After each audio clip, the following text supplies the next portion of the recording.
Hello दोस्तों, inspired point में आपका स्वागत है। आपका एक और नए वीडियो में। तो आज की हमारी कहानी कहती है कि अपनी हद से ज्यादा आराम और आलस्य इंसान को बर्बाद कर ही देता है। मेहनत, शांति और धैर्य से हर कोई चीज प्राप्त की जा सकती है।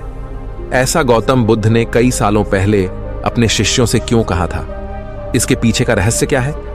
आज इसी रहस्य को हम उनकी कहानियों के माध्यम से समझेंगे। तो बिना देर किए चलिए उन कहानियों की शुरुआत करते हैं। पहली कहानी एक बार की बात है। एक शक्तिशाली राजा घने वन में शिकार कर रहा था। अचानक आकाश में बादल छा गए और मूसलाधार वर्षा होने लगी। सूर्य अस्त हो गया और धीरे धीरे अंधेरा छाने लगा। अंधेरे में राजा अपने महल का रास्ता भूल गया और सिपाहियों से अलग हो गया। भूख, प्यास और थकावट से व्याकुल राजा जंगल के किनारे एक टीले पर बैठ गया। थोड़ी देर बाद उसने वहां 3 बालकों को देखा। तीनों बालक अच्छे मित्र थे। वे गांव की ओर जा रहे थे। राजा ने कहा, सुनो बच्चों, जरा यहां आओ। राजा ने उन्हें अपने पास बुलाया। बालक जब वहां पहुंचे तो राजा ने उनसे पूछा, क्या कहीं से थोड़ा भोजन और जल मिलेगा? मैं बहुत प्यासा हूं और मुझे भूख भी बहुत लगी है। बालकों ने उत्तर दिया, अवश्य, हम घर जाकर अभी कुछ ले आते हैं। वे एक गांव की ओर भागे और तुरंत राजा के लिए जल और भोजन ले आए। राजा बच्चों के उत्साह और प्रेम को देखकर बहुत प्रसन्न हुआ। राजा बोला, प्यारे बच्चों, तुम लोग जीवन में क्या करना चाहते हो? मैं तुम सबकी सहायता करना चाहता हूं। कुछ देर सोचने के बाद एक बालक बोला, मुझे धन चाहिए। मैंने कभी 2 समय की रोटी नहीं खाई है, कभी सुंदर वस्त्र नहीं पहने हैं, इसलिए मुझे केवल धन चाहिए। राजा मुस्कुराकर बोले, ठीक है, मैं तुम्हें इतना धन दूंगा कि जीवन भर सुखी रहोगे। ये शब्द सुनते ही बालकों की खुशी का ठिकाना न रहा। दूसरे बालक ने बड़े उत्साह से पूछा, क्या आप मुझे एक बड़ा सा बंगला और घोड़ा गाड़ी देंगे? राजा ने कहा, अगर तुम्हें यही चाहिए तो तुम्हारी इच्छा भी पूरी हो जाएगी। तीसरे बालक ने कहा, मुझे ना धन चाहिए ना ही बंगला गाड़ी।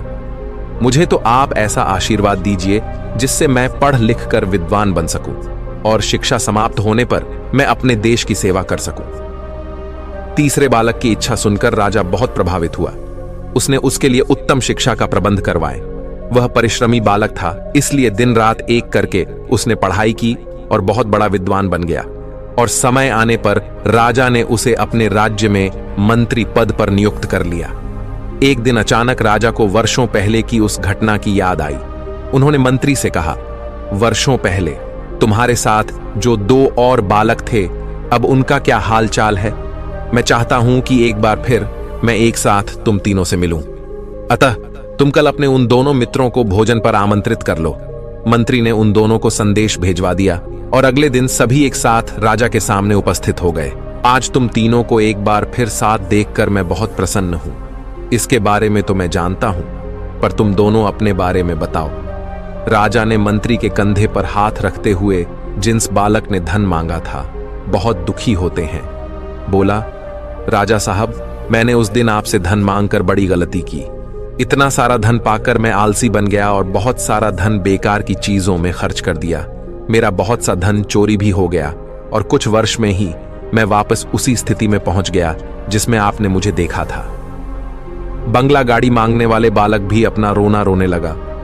महाराज, मैं बड़े ठाठ से अपने बंगले में रह रहा था, पर वर्षों पहले आई बाढ़ में मेरा सब कुछ बर्बाद हो गया और मैं भी अपने पहले जैसी स्थिति में पहुंच गया। उनकी बातें सुनने के बाद राजा बोले, इस बात को अच्छी तरह गांठ बांध लो। धन संपदा सदा हमारे पास नहीं रहते, पर ध्यान जीवन भर मनुष्य के काम आता है और उसे कोई चुरा भी नहीं सकता। शिक्षा ही मानव को विद्वान और बड़ा आदमी बना सकती है, इसलिए सबसे बड़ा धन विद्या ही है। तो दोस्तों, अब चलिए बढ़ते हैं हमारी दूसरी कहानी की तरफ। एक बार की बात है। महात्मा बुद्ध की सबसे प्रिय और निकटतम शिष्य आनंद कहीं जा रहे थे। रास्ते में उसने देखा कि एक अधेड़ उम्र का आदमी चट्टान पर बैठा रो रहा है। ये देखकर आनंद वहीं रुक गए और उस आदमी के पास जाकर उससे उसकी उदासी का कारण पूछा। उस आदमी ने अपने आंसू पोंछते हुए कहा, मैं पास के गांव में रहने वाला एक बदकिस्मत व्यापारी हूं। मैं जो भी काम करता हूं वह गलत हो जाता है। व्यापार की चाह में मैंने अपनी मां और पत्नी के गहने खो दिए, अपना परिवार खो दिया और अब अपना भी घर और खेत गिरवी रख दिया है। मुझे लगता है कि मेरी किस्मत खराब है। उसकी बात सुनकर आनंद ने कहा, तुम्हें किसने कहा कि तुम्हारी किस्मत खराब है? मुझे भी तो बताओ कि तुम्हारी किस्मत में क्या खराबी है। शख्स ने बताया कि पहले वह खेती करता था, लेकिन हर साल इसमें घाटा हो जाता था। कभी सूखा पड़ा तो कभी अतिवृष्टि से फसल खराब हो गई, कभी आवारा जानवर फसल को नुकसान पहुंचाते हैं, तो कभी कीड़े मकोड़े और बीमारियां फसल को बर्बाद कर देती हैं। खेती से मेरे परिवार का गुजारा ठीक से नहीं हो पाता था, जिसके कारण मैंने खेती छोड़ दी और बिजनेस करने का फैसला किया। मैंने अपनी पत्नी के गहने बेचकर अपना व्यवसाय शुरू किया, लेकिन मेरा व्यवसाय नहीं चला। शुरुआत में मेरे परिवार के सदस्यों ने मेरी आर्थिक मदद की और मेरा समर्थन किया, लेकिन जैसे ही मुझे घाटा होने लगा, मेरे परिवार के सदस्यों ने भी मुझे छोड़ दिया और उन्होंने मुंह मोड़ लिया मुझसे। अब वे मुझे देखकर नजरें फेर लेते हैं और अपने परिवार की गरीबी और दुर्दशा के लिए मुझे जिम्मेदार ठहराते हैं। अब मुझे लगने लगा है कि मेरा जीवन निरर्थक है। अक्सर मेरे मन में विचार आते हैं कि मुझे अपना जीवन समाप्त कर लेना चाहिए, और आज मैंने ऐसा कर लिया। यहां आत्महत्या करने आए थे, लेकिन मेरी हिम्मत नहीं हो रही थी, इसलिए मैं इस पत्थर पर बैठकर रो रहा था। दूसरी ओर मेरा एक दोस्त है। हम दोनों ने एक साथ व्यवसाय शुरू किया, लेकिन वह आगे बढ़ गया और मैं पीछे रह गया। मेरी असफलता के कारण वह मुझे हर समय अपमानित करने की कोशिश करता रहता है और वह अक्सर मेरे पास आता है। वह अपनी सफलता के बारे में बड़ी बड़ी बातें करता है। वह मेरे परिवार को बताता है कि उसने कितनी मेहनत करके इतना बड़ा व्यवसाय खड़ा किया है, और वह अक्सर मुझे, मेरी पत्नी और मेरे माता पिता को अपने फलते फूलते व्यवसाय की कहानियां सुनता है, जिससे मेरा परिवार प्रशंसा करता है। लेकिन वे मेरे बारे में बुरा बोलते हैं। वे मुझे निकम्मा और कमजोर दिमाग वाला कहते हैं। मेरी पत्नी और माँ मुझे हर बात पर ताना मारते हैं, जिससे मुझे बहुत दुख होता है, और कभी कभी मुझे अपनी असफलता पर गुस्सा आता है, लेकिन मैं समझ नहीं पाता क्या करें। यह सुनकर भिक्षु आनंद ने पूछा, आपको किस बात से दुख होता है? आपकी अपनी असफलता या आपके मित्र की सफलता? सवाल सुनकर उस आदमी ने एक पल सोचा और फिर कहा, सच बताऊं तो मुझे अपनी असफलता पर उतना दुख नहीं होता जितना अपने दोस्त की सफलता पर होता है। भिक्षु आनंद ने अगला प्रश्न पूछा, यदि आपका मित्र व्यवसाय में असफल हो जाता और आप सफल हो जाते तो क्या आप खुश होते? व्यक्ति ने कहा, हां, मुझे बहुत खुशी होगी। आनंद ने कहा, मतलब आपकी खुशी आपके दोस्त पर निर्भर करती है। अगर वह चाहे तो आपको खुश कर सकता है, और अगर वह चाहे तो आपको दुखी भी कर सकता है। आप खुद से न तो खुश हो सकते हैं और ना ही दुखी। भिक्षु। आनंद की बातें सुनकर वह व्यक्ति कुछ देर सोच में पड़ गया और फिर बोला, आपकी बातें सुनकर मुझे कुछ आशा जगी है। तब भिक्षु आनंद ने कहा, जब हम किसी चीज की आशा करते हैं तो हम उस पर निर्भर हो जाते हैं, फिर हमारा सुख दुख भी उस पर निर्भर होने लगता है। इसलिए सबसे अच्छा है कि आप खुद से ही उम्मीद करना शुरू कर दें। जब आप ऐसा करते हैं और साथ ही मेहनत और ईमानदारी से काम करते हैं, तो आपको सफलता जरूर मिलेगी। आप सोचते हैं कि आपका दोस्त आपको नीचा दिखाने के लिए आता है, वो आपको दुखी करने के लिए आता है, लेकिन अगर आप ईमानदारी से सोचें तो वो जो बातें कहता है वह सच होती है। आपको उनके संघर्षों और अनुभवों के बारे में बताता है। आप उन चीजों से बहुत कुछ सीख सकते हैं। आपको उनका आभारी होना चाहिए कि आपको घर बैठे इतने सारे अनुभव मिल रहे हैं। उन अनुभवों का लाभ उठाएं, नई शुरुआत करें, ईमानदारी से काम करते रहे, कभी नहीं हार मानो। एक दिन तुम्हें सफलता अवश्य मिलेगी। आज तुम इसे दुर्भाग्य या बुरा समय कह रहे हो, एक दिन बदलेगा और इसके साथ ही तुम्हारी सोच और विचार भी बदल जाएंगे।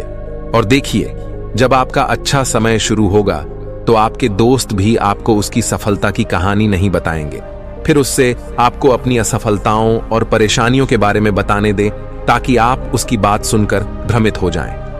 आपका आत्मविश्वास हिल जाता है और आप गलत निर्णय ले सकते हैं, लेकिन उस समय भी आपको अपनी बुद्धि का इस्तेमाल करना होगा और खुद पर भरोसा रखना होगा। जिस तरह आज आपका दोस्त आपको दुखी करने के लिए आएगा, उसी तरह वह उस समय भी आपको बनाने के लिए आएगा, क्योंकि जैसे तुम्हें उसे दुखी देखकर आनंद आता है, वैसे ही उसे भी तुम्हें दुखी देखकर आनंद आता है।